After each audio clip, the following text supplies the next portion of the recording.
Hey, what's up, guys? Go for a little bit of a walk around the neighborhood and had a few interesting experiences that have taken place in and around my life lately. It's given me a lot of inspiration to talk about an old topic that I haven't talked about in a while. So I just wanted to get it off my chest, sort of vent it out and share the gospel with you guys. All genders are capable of evil, men and women. This is sort of a disclaimer before I get into the politically incorrect things I'm going to say. All genders are capable of evil and stupidity, but in this context I'm going to be talking about how stupidity and evil manifests for women, generally speaking. I can go on and on about how it manifests for men too, but today's topic is women. And if you think it's politically incorrect and sexist to even suggest that women are capable of evil, well, to suggest they're not capable of evil is to suggest that they're this infantile, special species that is far from equal to men. And so you would be the sexist, and you would be the raging, rampant misogynist. So let's get into it, man. I just want to talk about how some women get a fucking power trip off dominating and directing the lives of men. Some women get a rush, man. They just love it. They wake up in the morning and they just want to, and I do believe it's bitterness. These women who it becomes their whole life, they somehow manage to find a man who is just, he lacks self-esteem, he lacks a self-direction, and these men are so vulnerable to just the one woman who comes along and says, I love you, that they will do everything and anything. They will rationalize when things go bad. They will come up with the worst excuses for their stupid behavior, because it's literally Stockholm syndrome. These men who are ensnared by power-tripping females. It's crazy, and the thing is, I've seen it many times throughout my life and in other relationships, and it's just amazing how it repeats itself. And what I've come to realize, I think that these are females who are bitter. They're basically, they're girls who couldn't really get the men they wanted. A confident, strong, assertive male. They couldn't get him. And so they had to settle for a little puppy dog man. Timid, insecure puppy dog man. But instead of being grateful for that man's kindness, being grateful for who he is and the way he's sort of calm and he listens to you and he treats you, instead of being grateful for that, for a man who's nice to you, who's an overall nice person, instead of being grateful for it, they take the kindness, for weakness, and then they totally take it for granted, and they just use it as a way to manipulate and bully the guy. And I do believe that some of these females, when they do this, when they take that kindness for weakness, when they take advantage of these kinder, more timid men, these women, it's almost like an act of vengeance against all the men, the more confident, assertive men, who didn't even look at them, who didn't even bother to seduce them. And it becomes, for these females, it becomes their job. It becomes like a second hobby. How can I make this man heel and kneel before me even more than he already is? What else could I do? How else could I nag? And really, it becomes this snowball effect. And as this snowball just tumbles down the mountain, they just want to take more and more and more from the man. And there will be no limit to how much she nags him, complains to him, bitches to him, tell him he's not did this right, telling me it's not that right. You know, closed door conversations where they shut the door so no one can hear them. And she, with a whispering voice, she whips him into shape. Whispering, telling him what he can and can't do and how dare you. And this guy who's nice, but his niceness makes him a pushover, sits there, takes the ear beating, and capitulates further and further. It's Stockholm Syndrome. It's Stockholm Syndrome.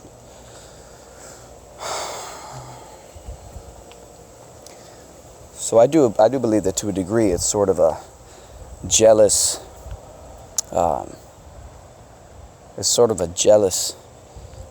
revenge thing. And they take pride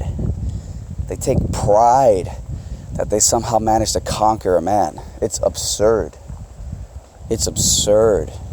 And there's no way a woman like that could be happy with that man. There's no way she could respect that man. No effing way.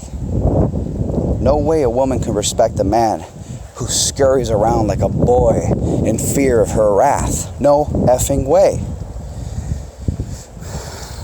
And of course, you know, once you become red-pilled on masculine-feminine dynamics, and you understand the true nature of masculine-feminine dynamics, you understand that the more confident you are, the more assertive you are, the more like irreverent, just unrelentingly unapologetic you are around women, the more they like and respect you. The more they like and respect you. And it's one of the most incredible things to witness for yourself. Because, you know, a lot of us, we're just raised in the feminist paradigm. You know, we're raised by cuck fathers, and we're raised by the cucked media, and we're raised in the feminist paradigm. And we're just taught, you know, you need to grovel to a woman, you need to give her a bouquet of flowers, you need to be nice to her and do everything she wants, and then she'll love and respect you and eventually give you, you know, spread her legs. She'll give you the you know what.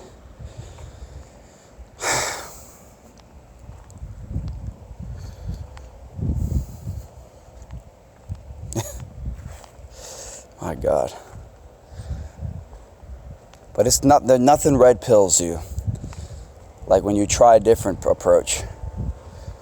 When you do online research or observe something in person and you realize that, wait a minute, there might be a different way to go about seducing the opposite sex. I mean, women have a gazillion manipulative ways that they use to seduce the opposite sex. So I don't even understand why it's some big politically correct thing if men are trying to manipulate the opposite sex into seduction. I mean, women wear push-up bras that artificially increase their apparent cleavage. Women wear high heels that artificially boost their height. And apparently it like makes her ass stick out more or some bullshit. I don't even know what it is. Women wear makeup that makes an otherwise average-looking girl look like a fucking supermodel. Manipulation in the aim of seduction is standard operating procedure for women in most cultures and societies. So I don't understand what the big deal is if men are trying to understand and figure out ways to seduce the opposite sex.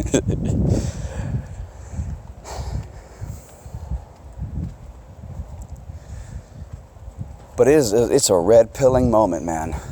It's a red-pilling moment. When you, instead of being the nice guy, you try something different. Don't be timid.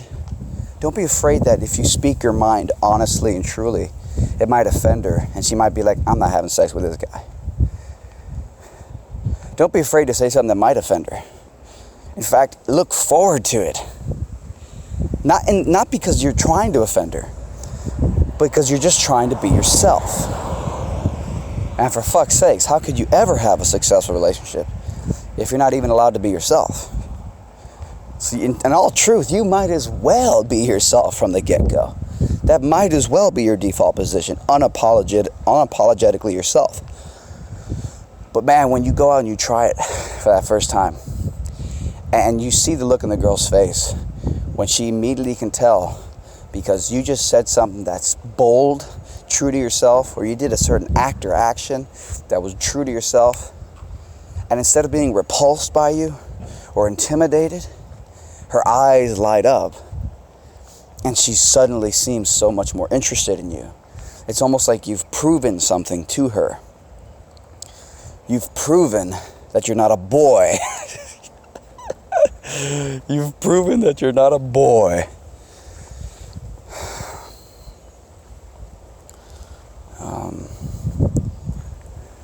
And sometimes you can be a little bit of a dick. You can be a little bit of a dick too. Maybe, mock the way her hair looks or mock her makeup.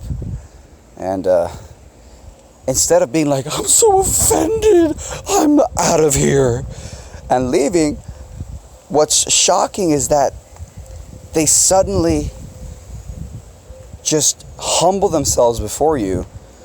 They get that glint in their eyes, and they look like they're in goddamn love with you. And it's something that, countless men have experienced and can tell you about. Countless. I've seen it myself. It's like flipping a switch in her brain. When you just have a little bit of edge to the way that you talk, to the way that you are. It's amazing. And it makes perfect sense when you understand masculine, feminine dynamics. When you understand masculine, feminine dynamics, it all makes perfect sense. Women, naturally, by their nature, crave to serve a man that of their choosing. They want to serve a man of their choosing, ideally a man who's confident, strong, sure of himself, and goes out into the world with no fucking apologies. That's what women naturally crave. It's feminine dynamics. Men, on the other hand, men want a beautiful woman who's feminine and who complements his life and his journey. Not a nagging pain in the ass, an anchor holding him back from his life's trajectory. And that's why men who are timid and weak and lack self-direction are so susceptible to these handful of vicious women who are trying to overpower and domineer a guy. Because when you're a man who lacks self-direction, it's easy to put an anchor around your leg. And that's what these females are. They're anchors around these men's legs. And hey, in all fairness, these men weren't going anywhere. These men weren't necessarily destined to do anything that great. Because maybe if they were destined to do something that great, they wouldn't let the petty, whining, crying, nagging of some girlfriend they met a couple months ago to totally derail and misdirect the direction of their lives.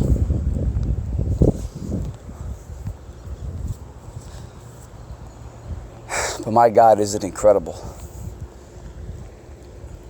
When your principle going in to any interaction with a female is to honor, be, and express your deepest, truest self, no matter what she thinks.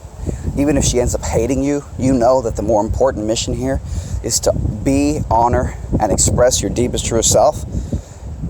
And you see that flip go off, and you see her eye contact suddenly change because you said something that was so true to yourself. It was bold. It had the potential to offend. But you know what? You know what they care about? You know what some females, what they care about more than being offended? They care that you're being yourself, that you're confident and that you're strong. Which makes sense, because if that is what being able to bear children is, a woman is allowing a man to enter her, and she's allowing his seed to implant in her sperm, and she's allowing that man to become her, essentially, to unravel inside of her, and then she gives birth. That's a big deal, guys. That's a big fucking deal. You're just shooting a load into somebody else, and then, you're still yourself. She's receiving your seed. She's receiving your seed. And then she has to take on your essence. So of course, if they're going to let a seed into her, she's going to want that seed to be confident and capable. Confident and capable. Not timid and insecure. And that's why generally women who go for timid, insecure men are the women who couldn't get better options and better choices. They had to settle for less. And that's why I think there's a bitterness, revenge complex to women who get off on dominating their man. There's a bitterness / revenge complex tied up in a knot there. And that's why they wield their power with such viciousness, because they're just getting back at the male gender as a whole for not looking at her and not finding her attractive enough a few years ago, so she had to settle for a little timid boy. And so they have resentment toward. I really believe this.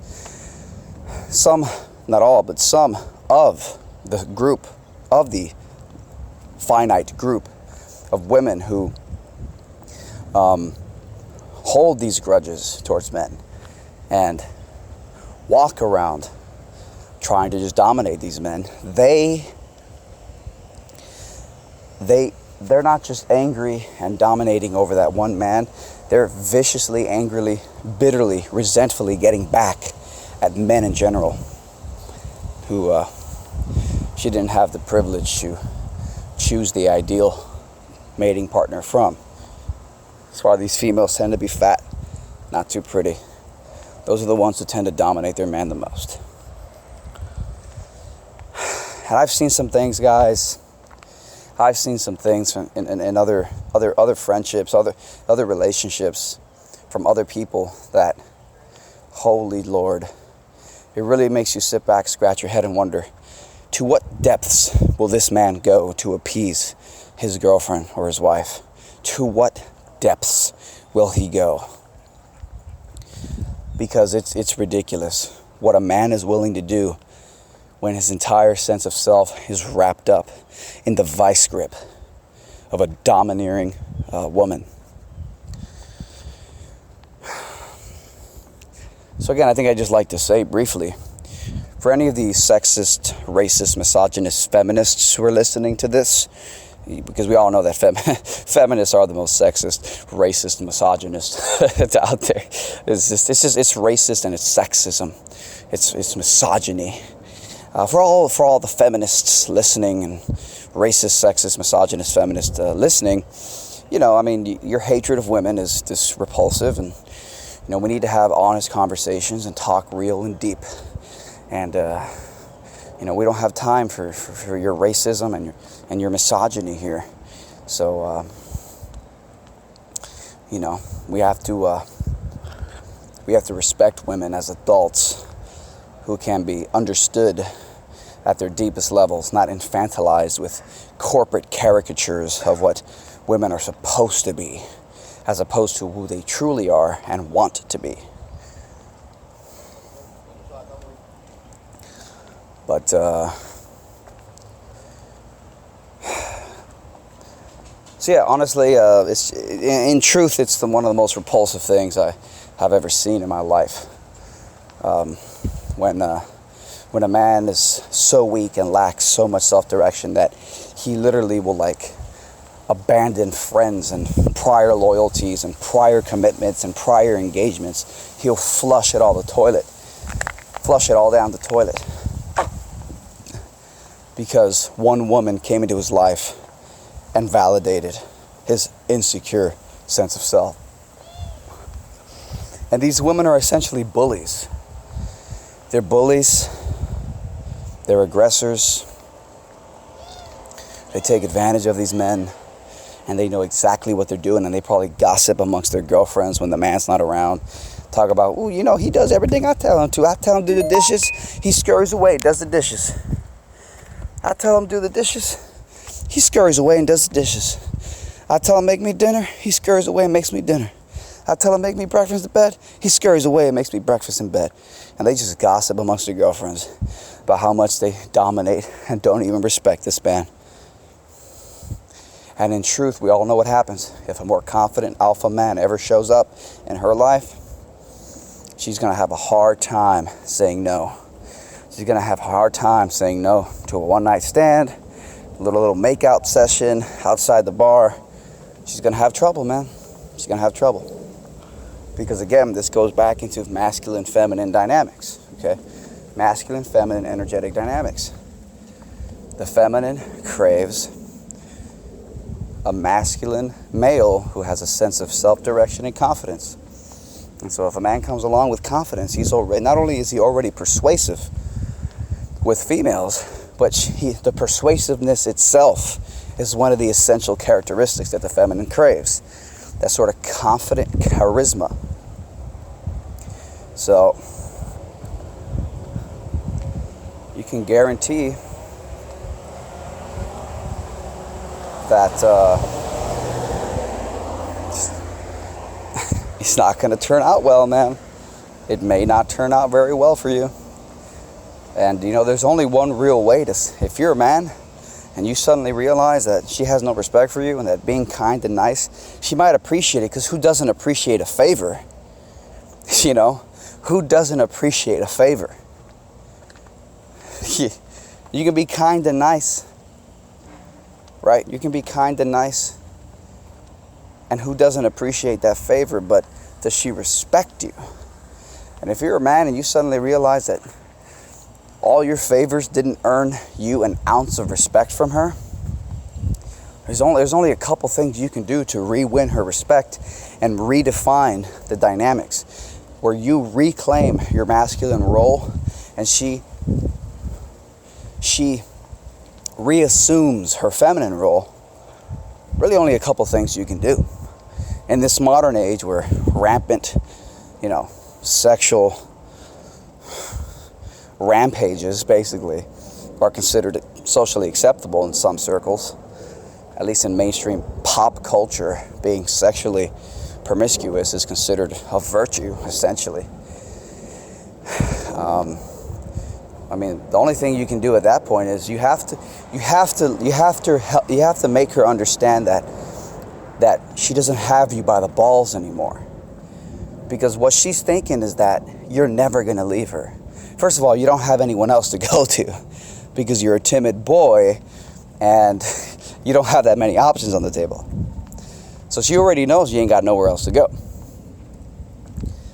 But the question is, are you willing to walk away? It's like if you're at the negotiating table and you're negotiating a business deal and you're not willing to walk away without a deal, and the person you're negotiating with knows this, and they know that you're not willing to walk away from the negotiating table, then the outcome is never going to be in your favor. Because basically what you've said is, I need a deal. And when you need them and they don't need you, that means they're setting the terms and conditions of the deal. And all you can do is stand by helplessly and accept whatever they throw your way, like scraps to a dog eagerly waiting underneath the dining room table.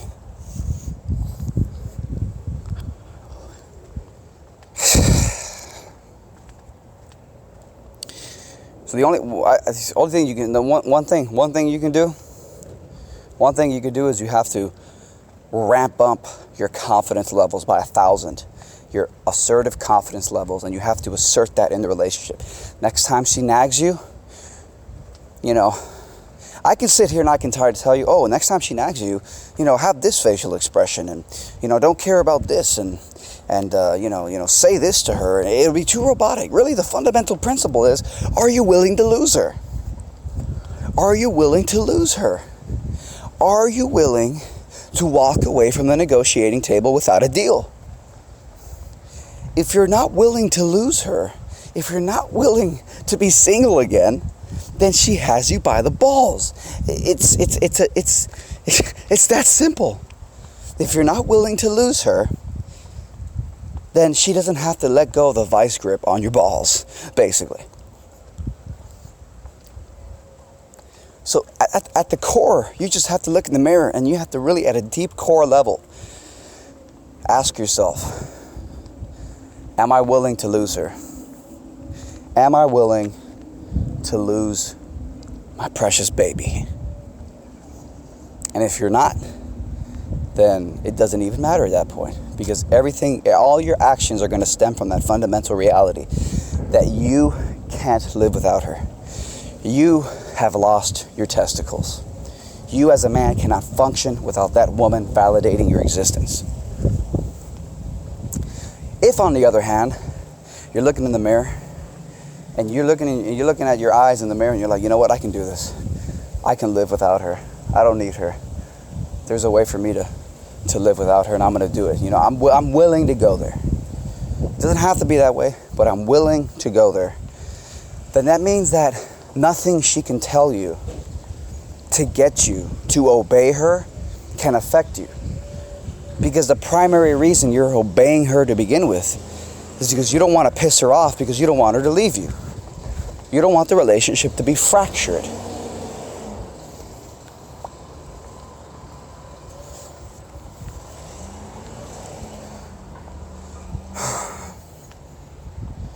So if you're willing to walk away, then that means nothing she says has power over you anymore. The spell is undone. The spell she's cast over you no longer has an impact.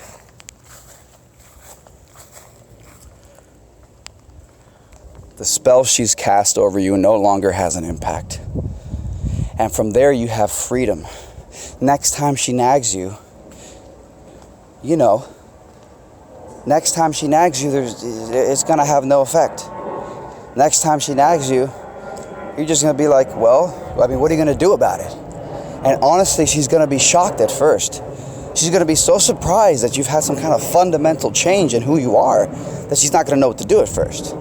Eventually, she'll catch on. She'll be like, is my man trying to leave the female slave plantation? Is he actually trying to run away? He's actually trying to become a runaway slave? And then she's going to ramp up her efforts to try to tie you back in. And that's why it's harder. It's harder to gain her respect when you've already flushed it down the toilet. It's easier to demand respect from the first second you meet her and never relent. Never effing relent. Much easier. But now it's an uphill battle, because now she's gotten spoiled by how much you've spoiled her. Now she's gotten used to bossing you around.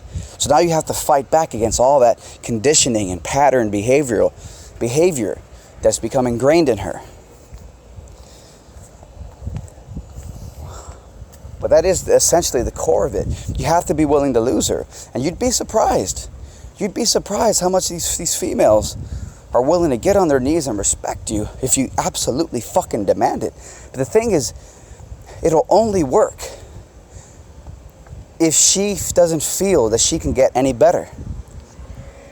If she thinks she can get a better, more confident man than you,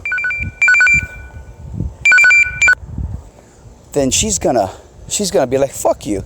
I got other options on the table. She's going to be like, fuck you, I got other options on the table. I don't even need you. Be gone.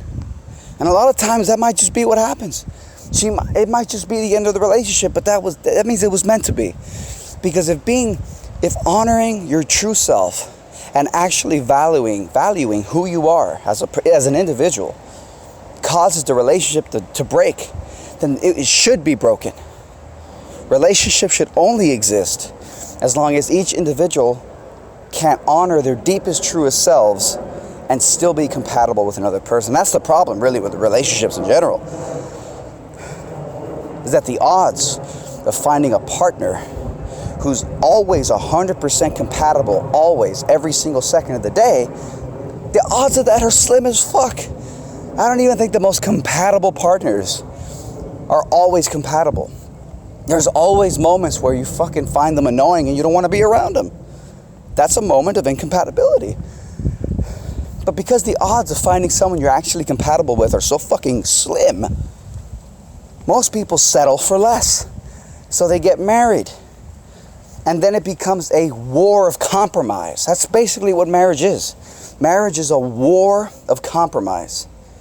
It's a never-ending battle of each individual clinging desperately to their individuality, clinging desperately to who they are, and just reluctantly giving away one piece at a time while demanding that your partner gives you one piece back of who they are. Marriage is a never-ending tug of war, unless you somehow found a partner that is just so compatible with you. That's why I don't like these mainstream, monogamous type relationships where there's all these built-in expectations about what you're supposed to do, how you're supposed to change, and how we have to get along till death do us part, in sickness and in health. No matter what, for the next 90 years of our lives, we are committed to this. I think that's stupid. I think that's retarded. And people say, oh, but how are you going to raise kids if the parents aren't together? Yeah, I mean, look, 50% divorce rate in America. Fucking most parents are fucking getting divorced.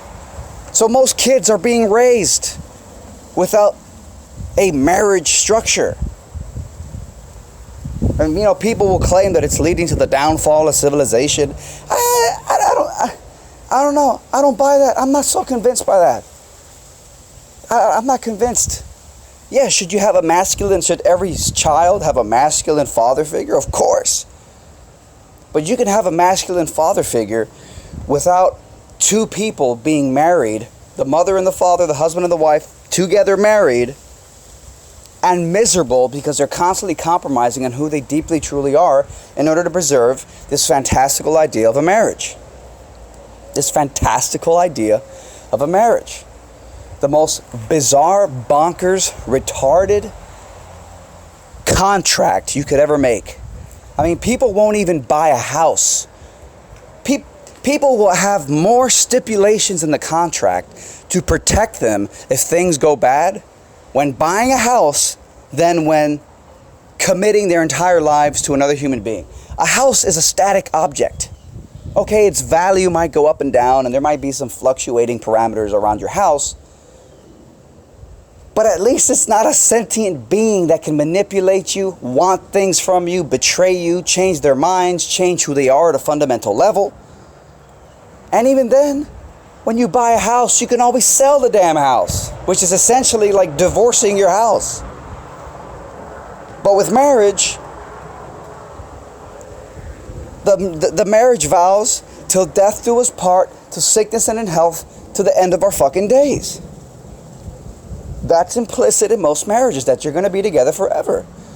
Because, hey, if you really are going to be together forever, you don't have to get a marriage contract to help ensure that you stay together. If you really are destined to be together forever, you'll just be together forever. Be together forever.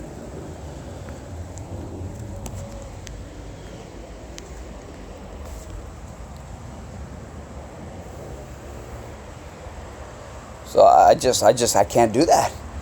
I don't even call them, I don't call it girlfriend anymore. Girlfriend, boyfriend.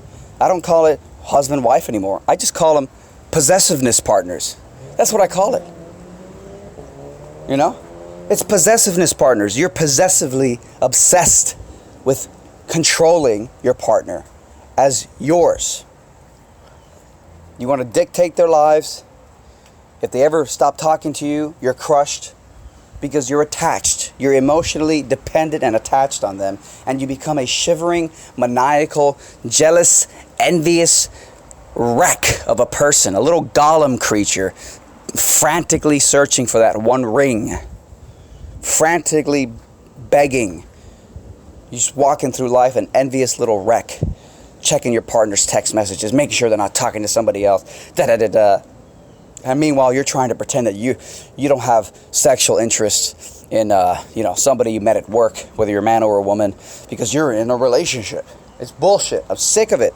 It's not sustainable. That's why there's a 50% divorce rate. The reason there's a 50% divorce rate, and God knows that the other 50% that aren't divorced, There's all types of infidelity going on, cheating going on behind the scenes that never gets exposed. It's just not sustainable. It's a fantasy, man. It's not realistic. And pretending that it's realistic, in my opinion, causes way more suffering. Way more suffering for everybody. So I just don't believe in settling for less. I don't believe in compromising. That's my issue. I'm not going to settle for less. I'm here to honor my deepest, truest self. And to the best of my abilities, not let anything hold me back. Not let anything get in the way. Not let anything restrict me.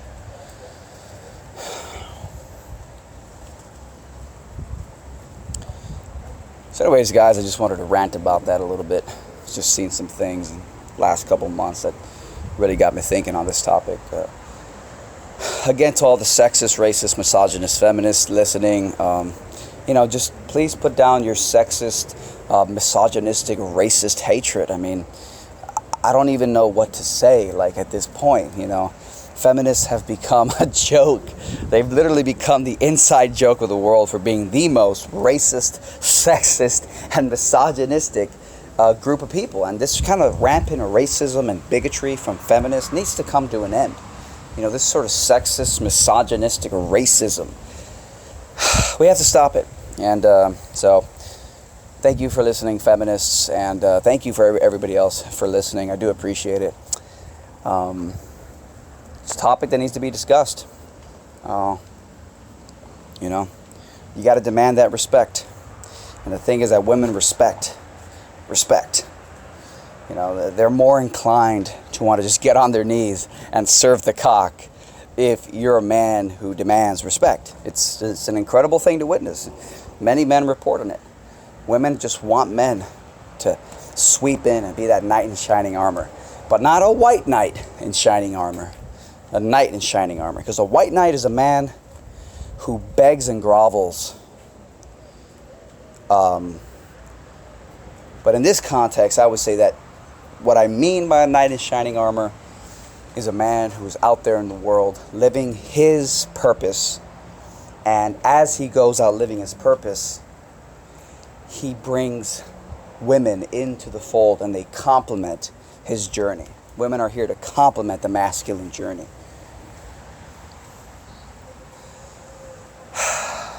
So again, guys, thank you guys for listening. I appreciate it. Be sure to check out the links below. I got some great shirts, funny ass gender equality. We're splitting the bill t-shirts, an absolute classic. Women love it too, by the way, because they're just desperate for gender equality, true gender equality. And gender equality, truly, what it really should be is, everybody's authentically real. And that's why women laugh at that shirt, because they know that it means the men are waking up and they're taking charge. And that drives women crazy in a good way. They love it. So gender equality t-shirts, we're splitting the bill.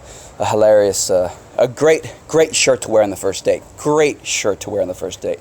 Wear it on the first date. Great conversation starter.